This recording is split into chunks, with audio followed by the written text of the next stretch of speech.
नमस्कार, पद्मेश 24/7 में आपका स्वागत है। मैं हूं अर्चना मिश्रा। आगे बढ़ने से पहले सबसे पहले रुक करते हैं आज की हेडलाइंस पर।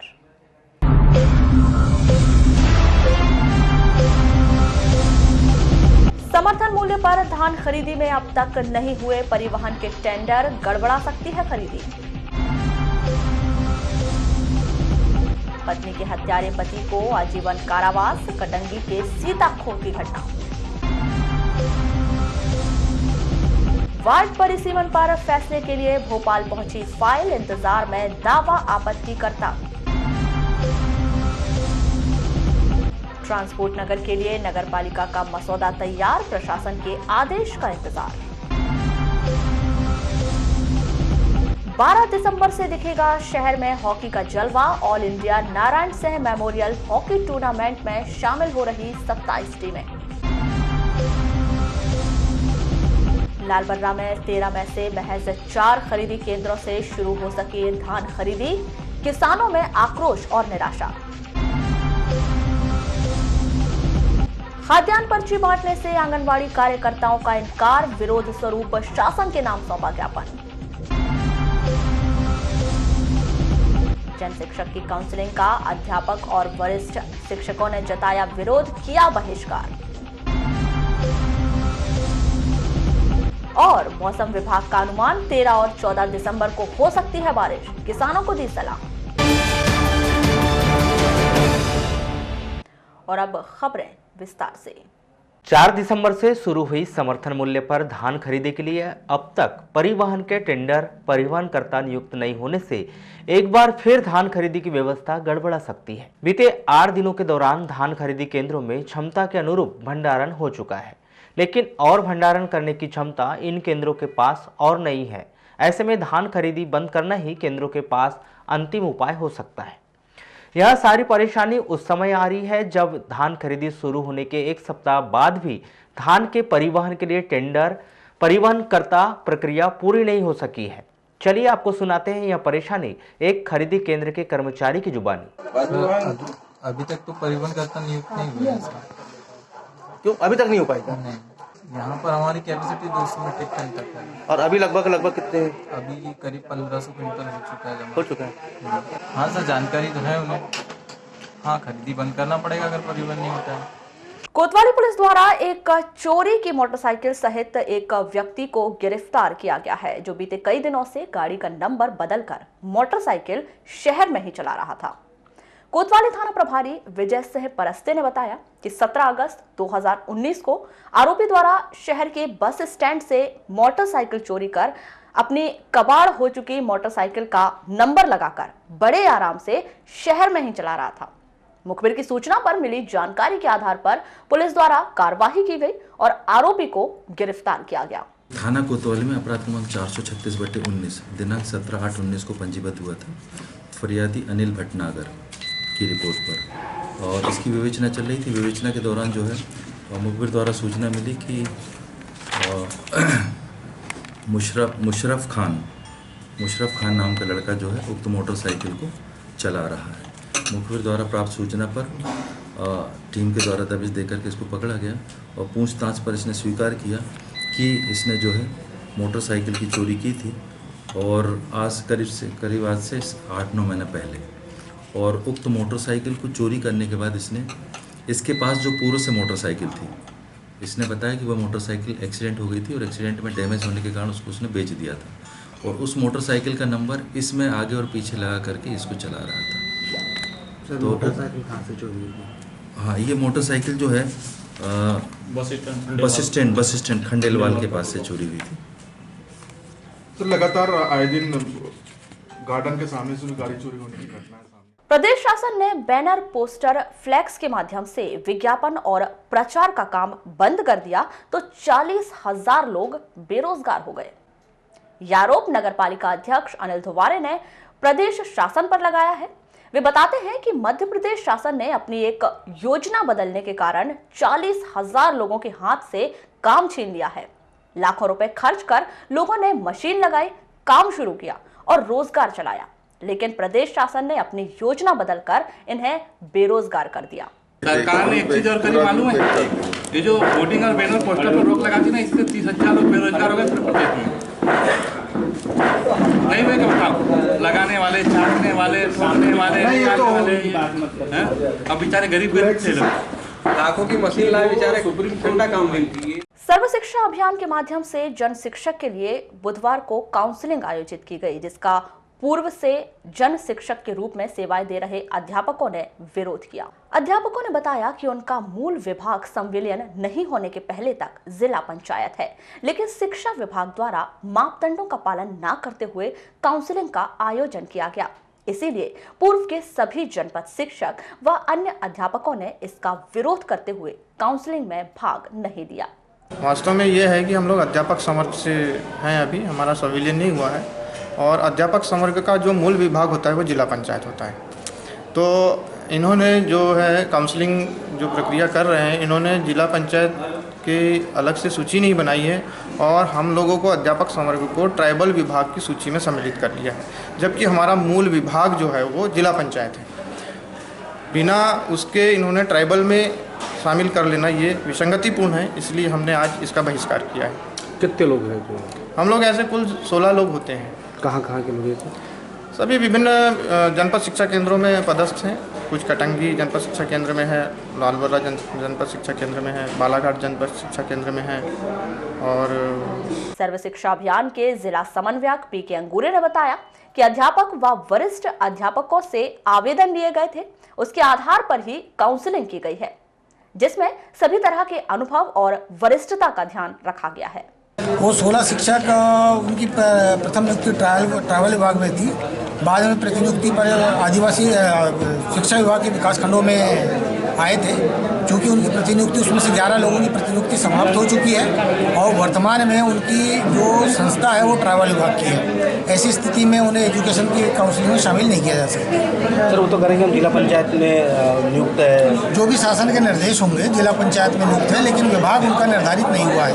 जो शासन के हैं कि जो स्कूल जिस विभाग में है वह वहाँ का जन शिक्षक उसी विभाग, वहाँ का अध्यापक या श्रेणी शिक्षक उसी विभाग में बीएससी और सीसी के लिए आवेदन कर सकते हैं। शहर के शहीद चंद्रशेखर आजाद मैदान में 12 दिसंबर की दोपहर 2 बजे से स्वर्गीय Narayan Singh memorial all India hockey tournament का शुभारंभ होने जा रहा है।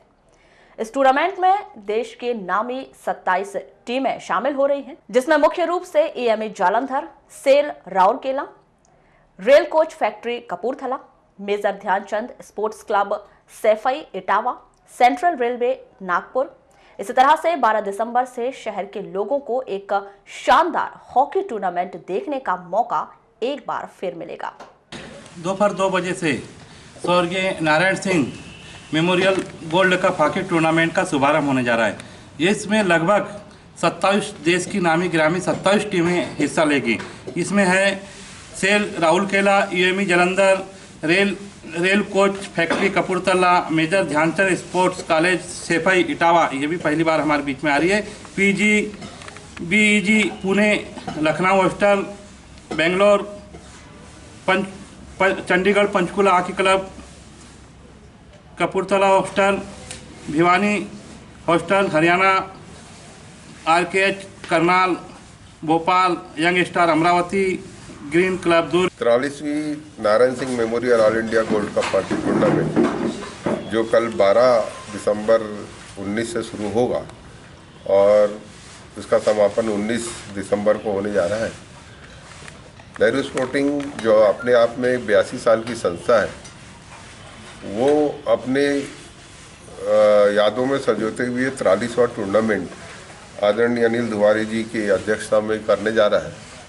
और जो सफलतम कार्यकाल अभी हुआ है हमारे दुवारे जी का, इसमें जो जिला प्रशासन, पुलिस प्रशासन, नगर पालिका का जो सहयोग रहता है, नेहरू स्पोर्टिंग का जो बेस है वो ये प्रशासकी ही रहा है हमारा, और उसमें हमारी जनता पूरा तरह सहयोग करती है।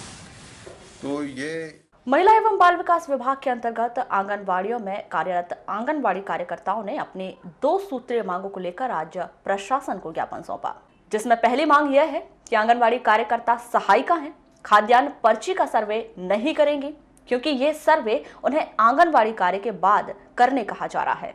जिस पर उन्हें अतिरिक्त कार्य का प्रभाव पड़ रहा है। आज हम लोगों ने जो हमारा ज्ञापन है खाद्य पर्ची का सर्वे नहीं करेंगे कार्यकर्ता, इसका विरोध कर रहे हैं। क्यों कर रहे हैं विरोध? इसलिए कर रहे हैं कि हम लोग जो सर्वे करने जाएंगे इसमें वो करना ही नहीं चाहते, क्योंकि आंगनवाड़ी का भी काम करना है। ये दबाव बना रहे हैं कि आंगनवाड़ी का भी काम करना है, उसके बाद में 2 बजे से सर्वे भी करना है। तो बताइए कि हम एक महिला होने के नाते आंगनवाड़ी का सर्वे कब करें, घर घर का, और आंगनवाड़ी कब देखें हम लोग। ऐसे में हमारा काम प्रभावित होता है आंगनवाड़ी कार्यकर्ताओं का।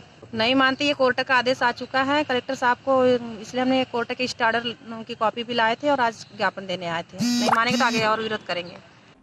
इसी तरह बीते दिनों से आंगनबाड़ी कार्यकर्ताओं को सुबह 9 बजे केंद्र खुलते ही एंड्रॉयड मोबाइल के माध्यम से आंगनबाड़ी की सुपरवाइजर के मोबाइल में फोटो भेजने का आदेश दिया गया है। इसका भी कार्यकर्ता सहायिकाओं ने विरोध किया है। उनके अनुसार हर किसी के पास एंड्रॉयड मोबाइल नहीं है, जिससे यह कार्य संभव होता दिखाई नहीं दे रहा है। हम लोग 9 बजे से हमको फोटो डालने के लिए बोल रही हैं हर सुपरवाइजर मैडम, हर क्षेत्र की। किसी के पास में एंड्रॉयड मोबाइल है, किसी के पास में नहीं है। हमको फोटो डालने में दिक्कत होती है ना। तो हम इसका भी विरोध करेंगे कि 9 बजे से कोई कार्यकर्ता फोटो ना डाले। सुपरवाइजर मैडम के मोबाइल में कोई फोटो नहीं डालेगा। कॉलेज खोलो संघर्ष समिति द्वारा हट्टा में कॉलेज खोलने की मांग को लेकर शुक्रवार को जन आंदोलन आयोजित किया गया है, जिसमें क्षेत्रीय जनता द्वारा 1 दिवसीय धरना प्रदर्शन कर मुख्यमंत्री के नाम ज्ञापन सौंप दिया जाएगा। हट्टा हाई स्कूल चौक में आयोजित इस जन आंदोलन में भारी संख्या में उपस्थित होने की अपील क्षेत्रीय कॉलेज खोलो संघर्ष समिति हट्टा द्वारा की गई है। कॉलेज खोलो संघर्ष समिति द्वारा आयोजित इस जन आंदोलन को सफल बनाने के लिए समिति द्वारा पूरे हट्टा क्षेत्र में गांव-गांव जाकर इसका प्रचार किया जा रहा है। बुधवार को संघर्ष समिति का प्रचार वाहन हट्टा, गुनाड़ी, सिंगौड़ी, तिलपेवाड़ा, खैरगांव, नाहरवानी, डूंडा सिवनी, बूढ़ी, सारत सिवनी सहित अन्य गांव में घूमता नजर आया, जिसमें संघर्ष समिति द्वारा शुक्रवार को हट्टा हाई स्कूल में आयोजित जन आंदोलन में शामिल होने की अपील की जा रही है। वेनगंगा मजदूर यूनियन संघ में जिले भर के ट्रक ड्राइवर, टैक्सी ड्राइवर और अन्य तरह के वाहन चलाने वाले ड्राइवर शामिल हो गए। बुधवार को ड्राइवर संघ के शामिल होने के साथ ही वेनगंगा मजदूर यूनियन संघ के पदाधिकारियों ने बैठक की और भविष्य में विभिन्न तरह की कार्य किए जाने के लिए कार्य योजना तैयार की। आज हमारे साथ बालाघाट जिले में काम करने वाले ट्रक ड्राइवर साथी जो हैं, ये हमारी यूनियन के से आज जो है औपचारिक रूप से जुड़ने जा रहे हैं और हम इनकी जो भी समस्याएं हैं उनको लेकर यहाँ विचार विमर्श करने के लिए बैठे हैं। आज हमारी साधारण सभा की बैठक है और आज इस मीटिंग में यह तय हुआ कि आने वाले भविष्य में जो ट्रक ड्राइवर्स हमारे बालाघाट जिले में काम करते हैं और इसके अलावा taxi driver, auto driver, tractor चलाने वाले वाहन जो हैं, ये जो लोग ये जो इनकी जो समस्या है, इनकी जो आवश्यकता है, इसको लेकर हमें क्या रणनीति बनाए, इसको लेकर विचार विमर्श होगा और आगामी समय में उसी रणनीति पर जो है वेनगंगा मजदूर यूनियन काम करेगा। शहर के यातायात को सुचारू करने और सड़क किनारे खड़े होने वाले सैकड़ों की संख्या में वाहन को एक जगह व्यवस्थित करने के लिए नगर पालिका परिषद ने ट्रांसपोर्ट नगर की परिकल्पना तैयार की, जिसकी फाइल अब प्रशासन के पास में है। नगर पालिका सीएमओ दिनेश वाघमारे ने बताया कि उनके द्वारा ट्रांसपोर्ट नगर के लिए शहर से 4 किलोमीटर दूर गोंगलई स्थित कृषि उपज मंडी के निकट जमीन देख ली गई है। पूरा मसौदा तैयार कर प्रशासन को फाइल सौंप दी गई है। जैसे ही आदेश मिलेगा, आगे की कार्यवाही और निर्माण कार्य शुरू कर दिया जाएगा। आपको बता दें कि पूर्व में इस स्थान पर बस स्टैंड बनाए जाने की कार्य योजना थी, लेकिन जानकारी बताते हैं कि सितंबर माह में आई वेनगंगा नदी की बाढ़ में यह स्थान पूरी तरह से बाढ़ के पानी में डूब गया, जिसके बाद प्रशासन ने इस ओर से अपना ध्यान हटा लिया। इसके बाद ट्रांसपोर्ट नगर बनाए जाने की योजना का मसौदा तैयार किया गया। नगरीय निकाय चुनाव से पूर्व शहर के सभी 33 वार्डों को जनसंख्या और क्षेत्रफल के अनुसार समान भाग में बांटे जाने के लिए परिसीमन किया गया, जिसका विरोध दावे आपत्ति के रूप में 1 दर्जन से अधिक लोगों ने दर्ज किया। स्थानीय एसडीएम कार्यालय से मिली जानकारी के अनुसार दावे आपत्ति दर्ज किए जाने की तारीख समाप्त होने के बाद यह फाइल भोपाल भिजवा दी गई है, जहां पर वरिष्ठ स्तर से इन आपत्तियों पर विचार किया जाएगा और सुनवाई होगी। आपको बता दें कि शहर के 33 वार्डों को लगभग 2500 की जनसंख्या के हिसाब से अलग अलग भागों में बांट दिया गया है, जो हर किसी को पसंद नहीं आ रहा है।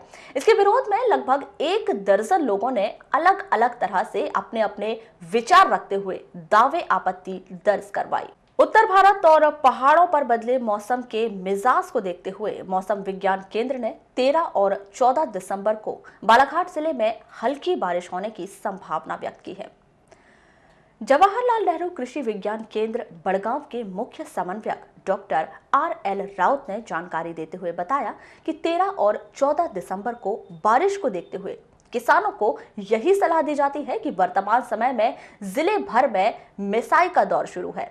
इस दौरान किसान भाई अपनी फसल को सुरक्षित रखें, मौसम को देखते हुए कटाई का कार्य करें, जिससे फसल अपने अंतिम समय पर प्रभावित ना हो और उत्पादन अच्छा मिलने के बाद भी किसानों को नुकसान ना हो। पुलिस अधीक्षक अभिषेक तिवारी ने गढ़ी थाने में हत्या के मामले में फरार आरोपी रूपलाल उर्फ गुड्डा यादव ग्राम अरंडी निवासी पर 4000 का इनाम घोषित किया है। आपको बता दें कि 20 अगस्त 2018 को आरोपी रूपलाल ने अपनी पत्नी शगनीबाई को बर्तन नहीं मांजने के विवाद को लेकर उसकी हत्या कर दी थी। राजस्थान के झुंझुनू से निकली दिव्य ज्योति यात्रा का आज नगर आगमन हुआ, जिसका अग्रवाल समाज के द्वारा भव्य स्वागत किया गया और इस यात्रा को अग्रसेन भवन लाया गया, जहां पर दिव्य ज्योत रखी गई और सामाजिक बंधुओं के द्वारा विधि विधान से पूजा अर्चना की गई। इस संदर्भ में अग्रवाल समाज से जुड़े सत्यनारायण अग्रवाल ने बताया कि यह यात्रा देश भर का भ्रमण कर आज बालाघाट पहुंची है, जिसका भव्य स्वागत किया गया है। 12 दिसंबर सुबह यह दिव्य ज्योति यात्रा गोंदिया के लिए रवाना हो गई।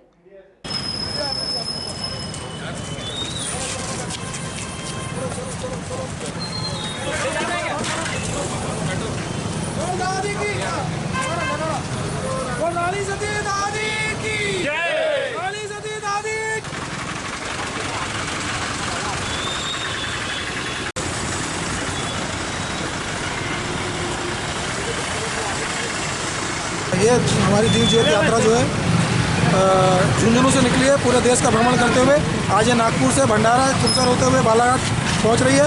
दादी का हमारे यहाँ अग्रसेन भवन में मंगल पाठ चल रहा है। यहाँ पर हम दादी का स्वागत करने पहुँचे हैं ज्योत का, और उनको स्वागत करते हुए अग्रसेन भवन लेके जा रहे हैं, जहाँ पर वहाँ ज्योत रखी जाएगी और सभी अग्रवाल समाज के बंधु रानी के भक्त वहाँ पर माता की आरती करके रात में वहाँ रुकेंगे। वहाँ पर अभी हमारा भजन कीर्तन चल रहा है। तो कल सुबह यहाँ से 8:30 बजे ज्योत रवाना होगी, वह गोंदिया के लिए रवाना होगी। नगर के हृदय स्थल पर स्थित शिव साई मंदिर में 12 दिसंबर से साई वार्षिक उत्सव का आयोजन किया जाए, जिसको लेकर मंदिर में तमाम तैयारियां की जा रही है। इस 3 दिवसीय वार्षिक उत्सव में 12 दिसंबर को अभिषेक पूजन के साथ भव्य शोभा यात्रा निकाली जाएगी। वहीं 13 दिसंबर को अभिषेक हवन पूजन एवं 14 दिसंबर को कार्यक्रम के समापन पर साई बाबा को 56 भोग लगाया जाएगा एवं महाभंडारे का आयोजन और महाआरती की जाएगी। इस संदर्भ में मंदिर के पुजारी श्री तिवारी का क्या कहना है, आइए जानते हैं। कि वार्षिक उत्सव 12, 13 एवं 14 दिसंबर को यहाँ बड़े उत्साह के साथ मनाया जाता है शिव साई मंदिर ट्रस्ट के तत्वाधान में, और सभी भक्तजनों के सहयोग से ये उत्सव वार्षिक उत्सव यहाँ मनाया जाता है, जिसमें कल सुबह 12 बजे 12 दिसंबर को प्रातः 8 बजे शिरडी के मंदिर में जो अधिकृत साई बाबा है, वहाँ के अधिकृत पुजारी आचार्य पंकज जोशी जी और उनकी टीम के साथ हस्ते बाबा का अभिषेक होगा 8 बजे। उसके बाद 12 बजे की आरती होंगी और दोपहर 4 बजे 108 कलश यात्रा निकलेगी, शोभा यात्रा निकलेगी, और ये शोभा यात्रा शिव साई मंदिर ट्रस्ट से होते हुए अंबेडकर चौक होते हुए हनुमान चौराहा से फिर रिटर्न होते हुए यही अपना चक्र को होते हुए पुनः वापस लौटेगी। शासन के निर्देशों के तहत तमाम सोसाइटियों में किसानों के द्वारा धान बेचा जा रहा है। नगर से सटे कृषि मंडी गोंगलई में वर्तमान में 2 धान खरीदी केंद्र बनाए गए हैं, जिनमें खुरसोड़ी एवं बालाघाट शामिल है, जहां पर किसानों की धान खरीदी की जा रही है। वहीं समर्थन मूल्य पर धान खरीदी की वजह से व्यापारियों को धान काफी कम मात्रा में प्राप्त हो रही है। वहीं किसान व्यापारियों को अपनी धान दे रहे हैं, जिनके धान खरीदी केंद्र में अब तक धान खरीदी शुरू नहीं हो पाई और जिन्हें पैसों की सख्त आवश्यकता है। इस संदर्भ में मंडी निरीक्षक श्री दहीकर का कहना है कि धान खरीदी केंद्रों में किसान अपनी उपज दे रहे हैं, इसलिए मंडी में काफ़ी कम मात्रा में धान आ रही है। गोंगई मंडी में 2 केंद्र है, एक कुरसुड़ी सोसाइटी और बालाघाट सोसाइटी, दोनों की खरीदी शुरू हो चुकी है।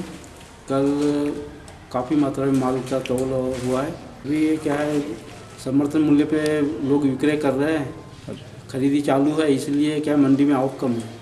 यानी व्यापारियों को अभी धान नहीं मिल पा रही है? नहीं, व्यापारी को जितना आता है उतना तो क्रय करते हैं वो लोग। अच्छा, अब ये कहे कि मतलब अच्छा, किसान पहुँच रहे हैं कि नहीं यहाँ पर? किसान पहुँच रहे हैं। अच्छा, कम मात्रा में पहुँच रहे हैं। कितने किसान आए हैं अभी तक? मतलब डेली मतलब नीलामी होती है यहाँ पर रोज। अच्छा, डेली होती है। आज हुई क्या? आज नगर के भटेरा चौकी नाग मंदिर रोड स्थित नवनिर्मित माता अन्नपूर्णेश्वरी मंदिर में 22 नवंबर से अन्नपूर्णेश्वरी व्रत का आयोजन किया गया।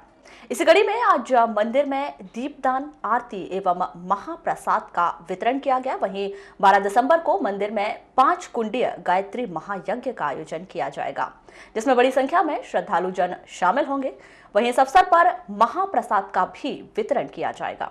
आज प्रतिवर्षानुसार अन्नपूर्णा महोत्सव का समापन की घड़िया अब करीब आ रही है। उसके अनुसार हम लोग प्रतिवर्षानुसार 56 भोग का आयोजन करते हैं, जिसमें मोहल्ले से सभी लोगों के यहाँ से 5, किसी के यहाँ से 2, इस प्रकार तरह तरह के पदार्थ ला के माता को उसका भोग दिखाया जाता है। इसके पूर्व भोग दिखाने के पूर्व हमारे पास में दीप यज्ञ का आयोजन किया गया है, जो भी गायत्री परिवार द्वारा संपन्न किया गया। कल क्या कार्यक्रम है? कल सुबह, इसके पश्चात कल सुबह 5 कुंडी गायत्री यज्ञ किया जाएगा। उसके पश्चात कलश विसर्जन किया जाएगा और उसके पश्चात में महाभोग दिया जाएगा। कितने कलश हैं यहाँ? 62 यहाँ पर अभी। थाना कटंगी अंतर्गत ग्राम पंचायत सीताखोह में विगत वर्ष पति मुकेश नागदेवी के द्वारा अपनी पत्नी की हत्या कर दी गई थी, जिसमें आरोपी को दोष सिद्ध पाते हुए 11 दिसंबर को प्रथम अपर जिला सत्र न्यायाधीश कमलेश सनोडिया की अदालत से आजीवन कारावास और 2000 रुपए के अर्थदंड से दंडित कर सजा सुनाई गई। प्राप्त जानकारी के अनुसार वर्ष 2017 में 6 जुलाई के पूर्व मृतिका आरोपी की पत्नी सुजाता नागदेवे अपने मायके गई थी। इस दौरान प्रॉपर्टी के हिस्से को लेकर मुकेश और उसके भाई में विवाद हो गया था, जिसके बाद 6 जुलाई को मृतिका सुजाता पति मुकेश नागदेवे अपने पति के घर आई, जिसे उसके पति मुकेश नागदेवी के द्वारा कहा गया कि तुम थाने में जाकर रिपोर्ट लिखवा दो कि मेरे भाई यानी आरोपी के भाई ने तुम्हारे साथ किसी प्रकार की अश्लील हरकत की है, जिस पर आरोपी मुकेश की पत्नी सुजाता नागदेवी ने साफ शब्दों में रिपोर्ट नहीं लिखाने के लिए कह दिया, जिससे आक्रोशित मुकेश नागदेवी ने अपनी पत्नी सुजाता नागदेवी के साथ 6 जुलाई की शाम 6 बजे से मारपीट शुरू कर दी और 7 जुलाई की मध्यरात्रि में पिटाई से बेसुध हो चुकी अपनी पत्नी को कुएं में डाल दिया, जिससे मृतिका सुजाता की पानी में डूबने से मौत हो गई। मामला ऐसा था कि ये ग्राम सीताखोह का मामला था और आरोपी का नाम मुकेश नागदेवे है और ये मुकेश नागदेवे ने अपनी पत्नी सुजाता के साथ इस बात के लिए अपनी पत्नी को परेशान किया कि तू मेरे भाई के खिलाफ थाने में रिपोर्ट कर। पत्नी ने कहा कि मैं अपने देवर के खिलाफ झूठी रिपोर्ट नहीं डालती और मैं कोई रिपोर्ट नहीं करती। इसी बात पर से शाम से अपनी पत्नी को 6 बजे से दिनांक 6/7/2017 को शाम से मारपीट शुरू किया और रात में लगभग 11 साढ़े 11 बजे रात में खूब मारपीट, बाल पकड़ के मार के दीवार पे मारा और फिर उठाकर जब पत्नी अर्धमूर्छित हो गई तो उसी हालत में ले जाके पत्नी को कुएं में ले जाके फेंक दिया और माननीय न्यायालय ने आरोपी को दोषी पाते हुए आरोपी मुकेश के विरुद्ध जो मामला था उसमें धारा 302 के तहत आजीवन कारावास से दंडित किया। और लालबर्रा तहसील के अंतर्गत आने वाले अधिकांश खरीदी केंद्रों में समर्थन मूल्य पर धान खरीदी शुरू नहीं होने से किसानों को परेशानी का सामना करना पड़ रहा है। केंद्रों की स्थापना नहीं होने से धान खरीदी कार्य प्रारंभ नहीं हो पाया है।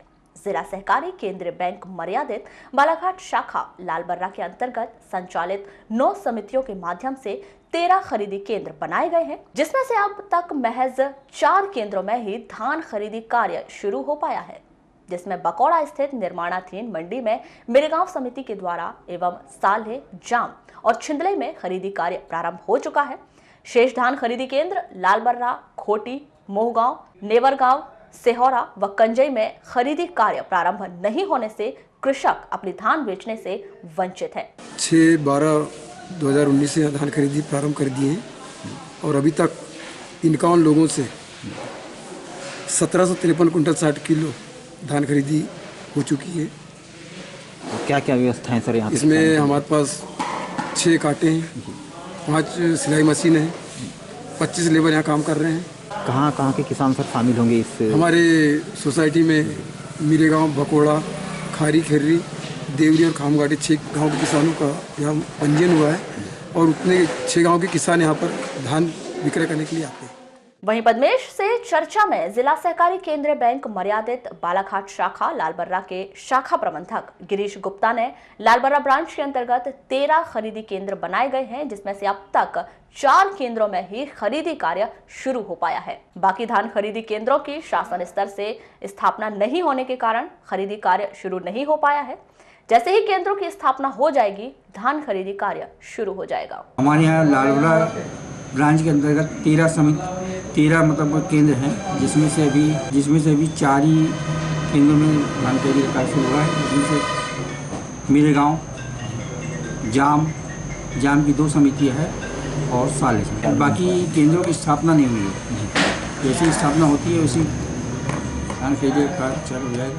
वारासिवनी नगर के रामपायली मार्ग पर स्थित श्री दत्तात्रेय भगवान मंदिर में 4 दिसंबर से जारी श्री दत्तात्रेय भगवान की प्राण प्रतिष्ठा एवं संगीतमय श्रीमद् भागवत सप्ताह ज्ञान यज्ञ कार्यक्रम का समापन 11 दिसंबर को हवन पूजन कर किया गया, जिसमें यज्ञाचार्य एवं कथाव्यास पंडित राम कृपाल गर्ग शास्त्री भैंसवाही जिला कटनी के द्वारा प्राण प्रतिष्ठा कार्यक्रम के अंतिम दिन यानी 11 दिसंबर को सुबह 8 बजे मंदिर में पूजन अर्चन कर भगवान श्री दत्तात्रेय की प्रतिमा का अभिषेक कर विधि विधान से हवन पूजन किया गया। यहाँ से श्रीमद् भागवत कथा का आयोजन किया गया था और आज मूर्ति की प्राण प्रतिष्ठा की गई और हवन के बाद में भंडारा किया गया। क्षेत्र की सुख शांति समृद्धि के लिए यह आयोजन किया गया। स्थानीय तहसील कार्यालय में 11 दिसंबर को जिला कलेक्टर दीपक आर्य ने पहुंचकर एसडीएम से क्षेत्र में की जा रही समर्थन मूल्य पर धान खरीदी की स्थिति जानी, जिसमें श्री आर्य ने वारासिवनी अंतर्गत समस्त सोसाइटियों में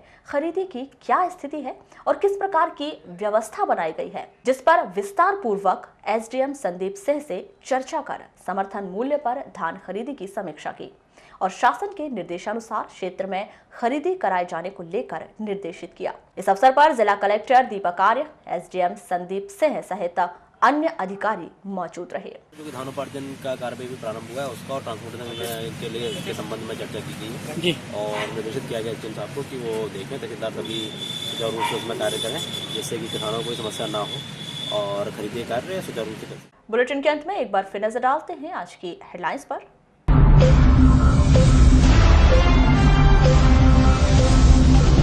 समर्थन मूल्य पर धान खरीदी में अब तक नहीं हुए परिवहन के टेंडर, गड़बड़ा सकती है खरीदी। पत्नी के हत्यारे पति को आजीवन कारावास, कटंगी के सीताखोर की घटना। वार्ड परिसीमन पर फैसले के लिए भोपाल पहुंची फाइल, इंतजार में दावा आपत्तिकर्ता। ट्रांसपोर्ट नगर के लिए नगरपालिका का मसौदा तैयार, प्रशासन के आदेश का इंतजार। 12 दिसंबर से दिखेगा शहर में हॉकी का जलवा। All India Narayan Singh memorial hockey tournament में शामिल हो रही 27 टीमें। लालबर्रा में 13 में से महज 4 खरीदी केंद्रों से शुरू हो सकी धान खरीदी, किसानों में आक्रोश और निराशा। खाद्यान्न पर्ची बांटने से आंगनवाड़ी कार्यकर्ताओं का इनकार, विरोध स्वरूप शासन के नाम सौंपा ज्ञापन। जन शिक्षक की काउंसलिंग का अध्यापक और वरिष्ठ शिक्षकों ने जताया विरोध, किया बहिष्कार। और मौसम विभाग का अनुमान 13 और 14 दिसंबर को हो सकती है बारिश, किसानों को दी सलाह। तो ये थी अब तक की खास खबरें। अगली न्यूज बुलेटिन के साथ फिर मुलाकात होगी, तब तक के लिए नमस्कार।